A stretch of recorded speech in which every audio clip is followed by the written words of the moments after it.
तो हमारे सत्यजीत बाबू state president इसको एड्रेस करेंगे आपका सवाल। अच्छा, সবাইকে আগামীকাল সবাই लॉजिक स्पष्ट जब हो जाता है तो वही रहने वाला उसी टीटीएडीसी में रहने वाला नॉन जनजाति भाई को भी ये क्लैरिटी आ जाता है कि ये स्पेसिफिकली एम्पावर करेगा, फॉरेन माइग्रेशन को, इलीगल माइग्रेशन को कंट्रोल करेगा। इसमें डिस्क्रिमिनेशन का अप्रोच नहीं होता है, इसमें एक होलिस्टिक अप्रोच होता है। मुझे लगता है कि उस सब्जेक्ट्स को सभी लोगों को इसमें समर्थन देना चाहिए। और समाज मेरा का सवाल ये है कि ये सिर्फ जनजाति क्यों लेके हो? टीटीडीसी में तो जो बंगाली रहते हैं उनको लिए क्यों नहीं, इससे तो आइडेंटिफिकेशन ओवरलैप होगा, कैस्केडिंग इफेक्ट हो जाएगा ना। एक आप ऑक्सीजन देते हो, जैसे एक चाइनीज पाई आया है, तो ये कोरस किसी भी मैकेनिज्म को प्रॉपर तरीके से इन्फ्लुएंस नहीं करने की वजह से, इम्प्लीमेंट नहीं करने की वजह से हम नेशनल चैलेंजेस झेल रहे हैं। नॉर्थ ईस्ट का जो सेंसिटिविटी, आप ज्योग्राफी देखोगे तो मैं वो नहीं समझता, कारण मैं समझ गया, पर आई कार्ड देने से मसला कैसे मसला वही तो मैं समझा रहा हूँ। अराउंड 13.5 लाख जो जनजाति भाई टीटीएडीसी के सब्जेक्ट्स है, और उसके अंदर नॉन टीटीएडीसी में नॉन जनजाति भाई बंधु भी है। टीटीएडीसी का सेंस ऑफ इनसिक्योरिटी क्यों बढ़ रहा है, ये हमको समझने वाली बात है।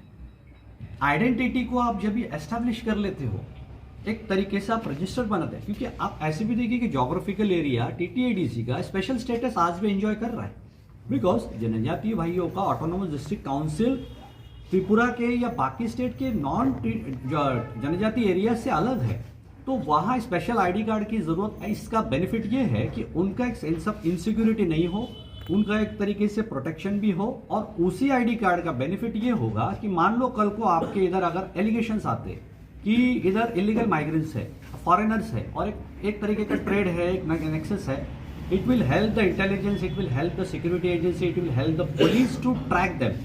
मान लीजिए कि टीटीएडीसी में XYZ अगर आईडी कार्ड होल्ड रहा है और उसने एलिगेशन किया कि सर আমাকে সন্দেহ হয় এই মানুষ फॉरेनर इलीगल, तो इमीडिएटली आप लोकल पुलिस में इन्फॉर्म कीजिए। ऐसा एक डायरेक्शंस भी है, और रजिस्ट्रेशन फॉरेनर्स एक्ट 1946 में आपको ये लोकल पुलिस को आपको एलिगेशन है, डाउट है, तो आपको इन्फॉर्म करना होता है। उससे क्या होगा कि लोकल पुलिस इमीडिएटली बोलेगी कि एस्टैब्लिशर आइडेंटिटी करने के लिए बहुत पॉजिटिव है कि ये होना चाहिए, जिससे कि जनजाति भाइयों का जो फाइनेंस का जो है समस्या ये हल हो, और डेवलपमेंट को है एक गतिशील तरीके से आगे ले जाएगा। आपके कोई प्रश्न हो तो ये पॉइंट रेस कीजिए जेपी नड्डा जी को। हाँ, उसके अलावा और आप तो सभी जानते हैं कि असेंबली अभी बहुत नज़दीक है।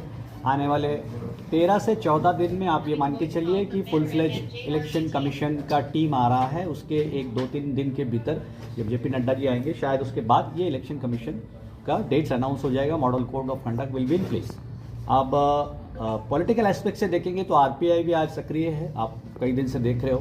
तो पॉलिटिकल एम्बिशन हर पार्टी का होता है, डेमोक्रेसी में काम करने का, लोगों को सेवा करने का। तो जेपी नड्डा जी से, जैसे कि हम एनडीए के हैं, हमारे राष्ट्रीय अध्यक्ष माननीय केंद्रीय मंत्री Athawale ji social justice empower minister है, काफ़ी सीनियर मिनिस्टर है, we are stakeholder in NDA. तो अब नेचुरल एलाई होने के नाते सत्यजीत दास जी, हमारे माननीय मंत्री जी रामदास आठवले जी, हम सभी गए थे, वार्तालाप हुआ है। On a positive note JP Nadda ji से बातचीत हुई है, और we are awaiting the results of it कि जैसे कुछ आता है ग्रीन सिग्नल, तो पार्टी के साथ आगे एक रणनीति बना के इलेक्शंस में हमारे कुछ लीडर्स हैं जो उतरेंगे, और इस तरीके से आने वाले डेवलपमेंट को हम भी एंटिसिपेट कर रहे हैं कि आगे वी आर ऑल्सो अवेटिंग कि क्या पॉसिबल स्टेप्स होंगे। ऐसे आप देखेंगे, और 10-15 दिन के बाद बीच में मुलाकात होगी आप लोग से। आप लोग का हमेशा सहयोग भी मिलता है, स्पेशली हमारे जनजाति भाइयों के कवरेज को हमेशा आपने डेपुटेशंस को टाइम टू टाइम कवर करने तक, सरकार तक ये आवाज़ को पहुंचाना, आप 10 भाइयों का भी बहुत बड़ा योगदान है। इसके लिए बहुत दिल से धन्यवाद देते हैं आपको, और ऐसे ही देते रहिए योगदान। तो कलेक्टिवली त्रिपुरा के विकास के लिए सभी मिलकर काम करें। 19 और 21 के बीच में दिसंबर हम दिल्ली गए थे। 14 को मैंने प्रेस लिया था, उसमें कहा था कि हम दिल्ली जाएंगे, आगे की जो भी इम्पोर्टेंट इश्यूज़ है जनजाति भाइयों के विकास के लिए, टीटीएडीसी के डायरेक्ट फंडिंग के लिए, और स्पेसिफिक कुछ डिमांड्स और जनजातियों के एम्पावरमेंट के लिए कुछ एक स्पेसिफिक कदम उठाने थे, जिसके लिए एक प्रॉपर मैकेनिज्म होना ज़रूरी था। तो हमने कुछ कम्युनिकेशन करते हुए हमारे राष्ट्रीय अध्यक्ष और केंद्रीय मंत्री माननीय श्री रामदास आठवले जी, इनसे मुलाकात के पश्चात ये बात हुई और उनको बताया गया और हमारे पार्टी की तरफ से रिप्रेजेंटेशन दिया गया। मंत्री जी ने इसको अच्छे से अध्ययन करते हुए केंद्रीय मंत्री श्री अमित शाह जी को 21 दिसंबर को पत्र लिखा है, जिसमें प्रमुख मुद्दों पर माननीय रामदास अठावले जी ने उनका ध्यान आवंटित किया है और ये रिक्वेस्ट की है कि home minister of India Shri Amit भाई शाह इसके आदेश दे कि इसका एक रिव्यू लिया जाए। स्पेसिफिकली हमारे जनजातीय भाइयों का एक स्पेसिफिक आईडी कार्ड होना चाहिए, स्पेशल आईडी कार्ड जिनको बोलेंगे। उसका कारण क्या है मैं आपको बताऊंगा। इलीगल फॉरेन माइग्रेंट्स, जिसकी वजह से त्रिपुरा के सभी वासियों को कहीं ना कहीं एक प्रेशर झेलना पड़ता है। इसको लेके और स्पेसिफिक टीटीएडीसी में एक पुलिस फोर्स एक्ट का गठन हो, इससे रिलेटेड कई दिन से चर्चा हो रही है। इसको एक अंतिम रूप मिले, इसका एक प्रयास, और उसमें ये मुद्दा था स्पेशल पुलिस फोर्स और ये आईडी कार्ड और इलीगल माइग्रेंट्स जो है फॉरेन, इनको डिटेक्ट करते हुए इनको डिपोर्ट किया जाए या डिटेन किया जाए। इससे ये है कि हमारे जनजातीय भाइयों का हित सुरक्षित रहता है। और आईडी कार्ड देने का तात्पर्य ये नहीं है कि हम किसी को स्पेसिफिक मतलब कि ऐसा कोई अलग सिटीजनशिप का कैटेगरी दे रहे हैं, नहीं। जनजाति भाई जो टीटीएडीसी के एरिया में रहते हैं, जो near about 16.79 area square kilometre Tripura का कवर करता है, तो इनके अंदर एक कहीं ना कहीं इनसिक्योर भावना होती है। तो ये स्पेशल आईडी कार्ड उनके बोनाफाइड सिटीजनशिप को एस्टैब्लिश करता है कि जैसे पीआरटी तो आपके त्रिपुरा में है ही, लेकिन इसके अलावा स्पेशल आईडी कार्ड देने से उनका टीटीएडीसी का रेसिडेंटशिप बोनाफाइड एस्टैब्लिश होता है। और इसमें बेनिफिट ये है केंद्र सरकार को कि केंद्र सरकार अपने राष्ट्रीय स्तर पर इंटेलिजेंस सिक्योरिटी एजेंसी से हमेशा काम चौकन्नाई करवाती है। सिक्योरिटी पर्सपेक्टिव में आप 856 किलोमीटर का पोरस बॉर्डर देखेंगे तो बहुत सेंसिटिव है। इसके इश्यूज बहुत आते हैं, इलीगल फॉरेन माइग्रेंट्स का, human trafficking, illicit trade, illicit drug trade. जो माइग्रेंट्स आते हैं फॉरेन के, तो इनका लोकल से कॉन्फ्लिक्ट होता है, हमेशा एक लॉ एंड ऑर्डर सिचुएशन भी बनता है। तो कहीं ना कहीं इसको हम पहले से ही अगर इसके प्रयास हो कि कर्टेल किया जाए तो ये सेंसिटिव नहीं बनता है और हमारे जनजाति भाई का हित भी सुरक्षित रहता है। और त्रिपुरा का लॉ एंड ऑर्डर, देश का सुरक्षा, आंतरिक सुरक्षा जो बहुत इंपॉर्टेंट है, इन सब मुद्दों को नजर रखते हुए हमने आरपीआई की तरफ से, स्टेट कमेटी की तरफ से, आरपीआई की तरफ से हमने केंद्र सरकार में अमित शाह जी के पास ये सारे मुद्दों को रखा है। और 21 को पत्र दिया है हमारे माननीय मंत्री जी अठावले साहब ने। तो अमित भाई शाह के पास ये पत्र गया है 21 तारीख को, और उसका उन्होंने ये भी किया है कि ठीक है, इसके हम ऑलरेडी काम करें और उसको एक्सपेडाइट करने के लिए हमने उसको और फास्ट ट्रैक पे लाने के लिए किया। डायरेक्ट फंडिंग की जो बात मैंने उस दिन कही थी, तो ऑलरेडी सत्यजीत दास जी ने आपको मैंने बताया था कि वो माननीय हमारे देश के महामहिम राष्ट्रपति द्रौपदी मुर्मू जी जब आई थी तो उनसे वार्तालाप हुई थी जनजातीय भाई के विकास के लिए। और उसके आगे मंत्री जी से भी बात हुई थी, हमारे मंत्री जी ने निर्मला सीतारमण जी से भी बात की थी कि फाइनेंशियल जो स्टेबिलिटी है डायरेक्ट फंडिंग का, इसको कैसे टैकल किया जाए। तो एसएफसी जब क्रिएट होगा, स्टेट फाइनेंस कॉर्पोरेशन, तो ये आर्टिकल 280 में जब अमेंडमेंट होगा, जब आपका 125 बिल जो जिसका पैसेज ब्लॉक है, ये क्लियर होने के बाद ही अमेंडमेंट होगा, तब president, honourable president of India finance commission के माध्यम से डायरेक्ट एलोकेशन करेंगे। अभी 6 शेड्यूल में वो प्रोविजन नहीं है कि आपको डायरेक्ट फंडिंग दिया जाए, और यहाँ पर गवर्नर का कंट्रोल आ जाता है। फंड क्रिएट करना पड़ेगा, कॉर्पस क्रिएट करना पड़ेगा, तब टीटीएडीसी को डायरेक्ट फंडिंग मिलेगा। स्पेशल पॉलिटिकल एडवाइजर आरपीआई आपके साथ आज आरपीआई स्टेट कमेटी की तरफ से आज एक प्रेस का आयोजन किया गया। मेरे साथ पार्टी के स्टेट प्रेसिडेंट श्री सत्यजीत दास जी है, उनके राइट में Shri Ananta Dev Verma, working president general secretary Jitendra Verma ji, youth convener Amit Dev Verma, और हमारे सिपाही जिला और वेस्ट के डिस्ट्रिक्ट कमेटी के सभी वर्कर्स और लीडर्स जो है डिस्ट्रिक्ट के, आज इनका एक रिव्यू कमेटी लिया है और साथ में एस्टैब्लिशमेंट रिलेटेड एक इम्पॉर्टेंट अपडेट्स को आज आपके सामने प्रस्तुत करना चाहेंगे। 14 तारीख को जो मैंने प्रेस ब्रीफ लिया था, उसी का एक कंटिन्यूएशन का एक पार्ट आज उसका अपडेट आपसे सामने रखेंगे। प्रेस रिलीज आपको दिया जाएगा। इसके खुलुम खा हम भाई, very good afternoon to all the press fraternity journalist friends. এই জাতীয় দাবিগুলি সমর্থন আমরা অলরেডি গভর্নমেন্ট, আমি কিছুদিন আগে আমি রিপ্রেজেন্টেটিভ গভর্নমেন্টকে দিয়েছিল ত্রিপুরা ল্যান্ডের ব্যাপারে বা মূল পাওয়ারের ব্যাপারে। তখন ওরা আমাদেরকে সাইসেন্স চেয়েছিল, চুক্তি অনুসারে মূল পাওয়ার ত্রিপুরাতে দেওয়ার কথা ছিল সিপিএমের আমলেই, কিন্তু তারা ক্যাবিনেটে পাস করে দিল্লিতে পাঠান নাই। কিন্তু আমি কিছুদিন রিপ্রেজেন্টেটিভ দিয়েছে, বিজেপি সরকার আসার পরে, রামপদ জি আসার পরে, তখন তারা আমাকে বলেছিল কী রকম চাই।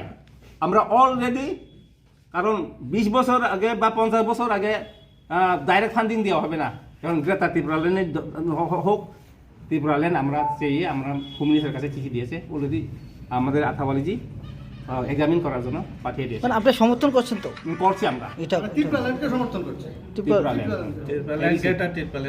দুটো সমর্থন করছেন। আমাদের আথাওয়ালিজিও এগুলো চেয়েছেন, কারণ সাংবিধানিকভাবে কি কোনো সমস্যা নাই তো।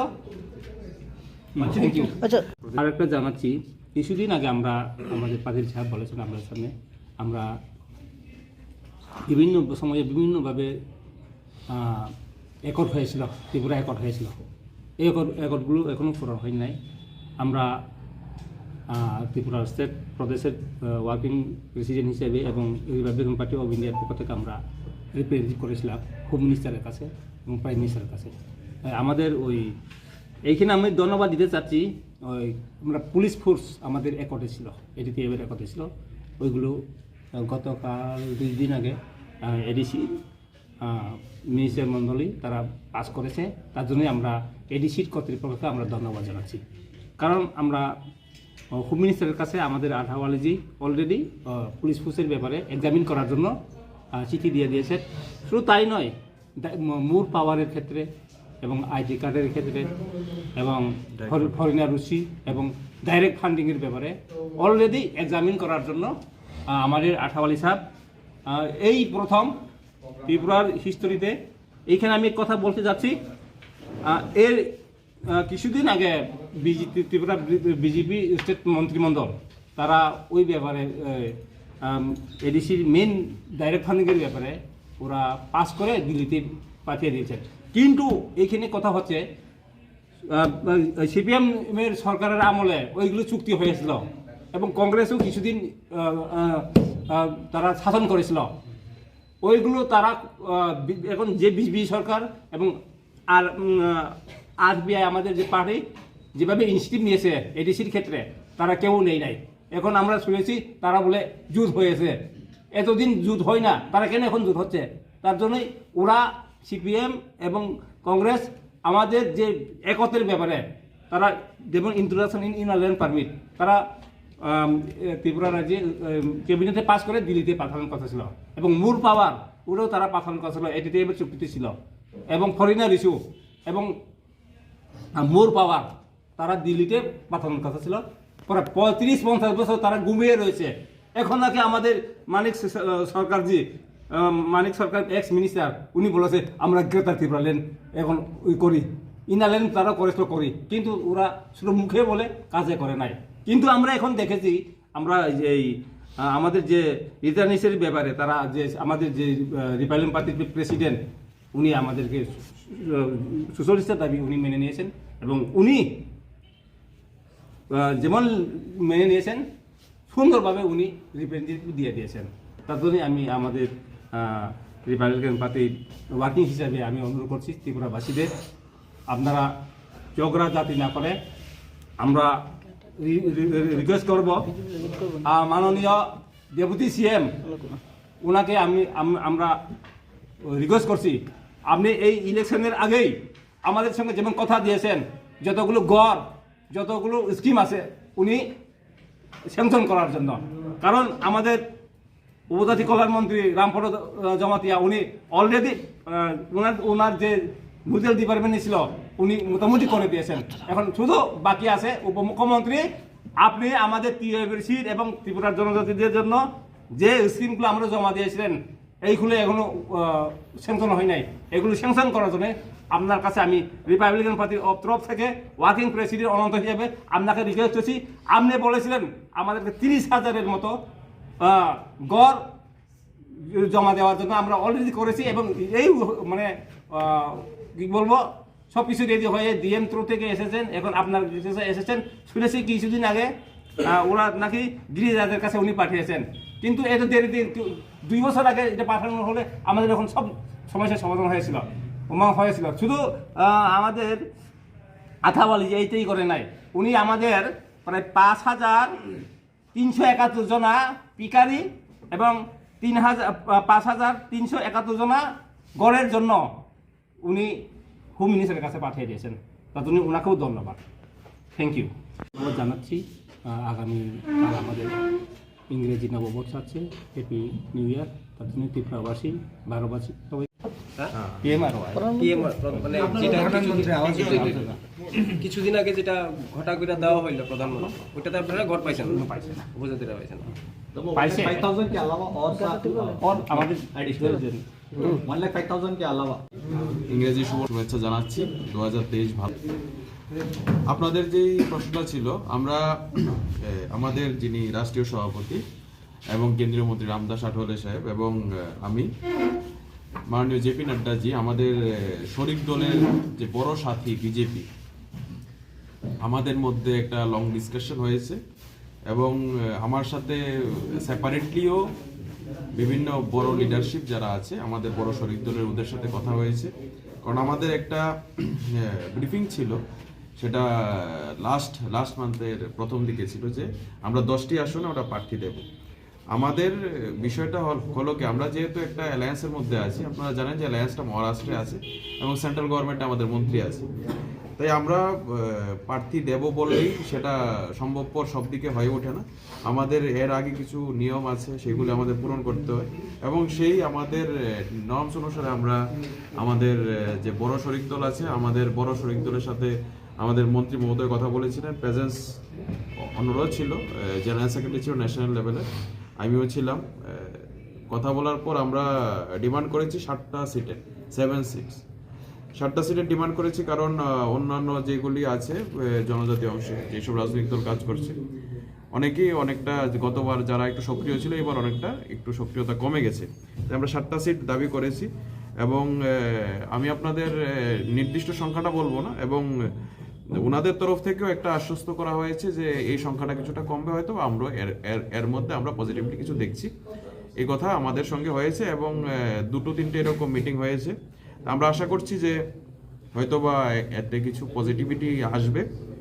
আর এর মধ্যেও যদি কিছু পজিটিভিটি আমরা দেখতে পাই যে আমাদের লিমিটেড আমরা যেটা চাইছি, যেমন ধরুন ওনাদের কাছ থেকে যদি এরকম কিছু আসে, আমাদের কেন্দ্রীয় মন্ত্রী বা রাষ্ট্রীয় সভাপতি ওনার মারফত, যে আমরা স্যাটিসফাইড না, যে সংখ্যাটা কম আসলো, তাহলে আমরা সেটাকে এদিকে আমরা যাব না, আমরা তাহলে আমরা আমাদের যে অন্য দিকে আমরা যেভাবে আমাদের কথা চলছে, তাহলে আমরা অন্য দিকেও আমাদের এসে হতে পারে। আমরা 7টা চেয়েছি, এর মধ্যে আমরা বেশি নিচেও নামবো না। আমাদের এটা অলরেডি পার্টি মিটিং 19 তারিখে আমাদের ডিসিশন হয়ে গেছে যে আমাদের যে ওয়ার্ক আছে, আমরা ওয়ার্কের উপরে বেস করে আমরা 10টাতে যদি প্রার্থী আমাদের দেই, তাহলে ভোট কাটাকাটি হবে এবং অনেকের এর মধ্যে সমস্যায় পড়তে পারে। তা আমরা যদি কারোর সাথে হয়তো অ্যালায়েন্স করে মিলিয়ে দিই, তাহলেও আমাদের এর মধ্যে কিছুটা লাভ হতে পারে। আমরা আমাদের বড় শরিক দল আমরা আলোচনা করেছি, যদি আলোচনা সফলভাবে সঠিকভাবে সঠিক দিশায় যায় তাহলে হবে, আর না হলে হবে না। রান্নার স্বাদ এবং গুণমান বৃদ্ধি পানি সিস্টার গুঁড়া মশলা, সয়াবিন আটা সুজির পর প্রত্যেকের সুস্বাস্থ্যের জন্য এবার রান্নার তেলের দায়িত্বেও sister kachi ghani mustard oil. Sister, আপনাদের বিশ্বাস আমাদের দায়িত্ব। হীরা ব্র্যান্ড কাচ্চিঘানি খাঁটি সরষের তেল, এগমার্ক যুক্ত কাচ্চিঘানি হীরা ব্র্যান্ড উন্নত মানের বাছাই করা সরষে থেকে তৈরি এবং নিজস্ব গুণমানের জন্য 30 বছর ধরে সুনামের সাথে বাজার দখল করে আছে। স্বাদ ও গন্ধে অতুলনীয় হীরা ব্র্যান্ড সরষের তেল আপনাদের সুস্বাস্থ্যের প্রতি লক্ষ্য রেখে বিভিন্ন পরীক্ষা নিরীক্ষার পর প্যাকেটজাত করা হয়। প্রস্তুতকারক শ্রী হীরালাল তেল উদ্যোগ, ভরতপুর, রাজস্থান। ত্রিপুরার পরিবেশক মাজার বৈশাখী ট্রেডার্স, NS রোড, আগরতলা।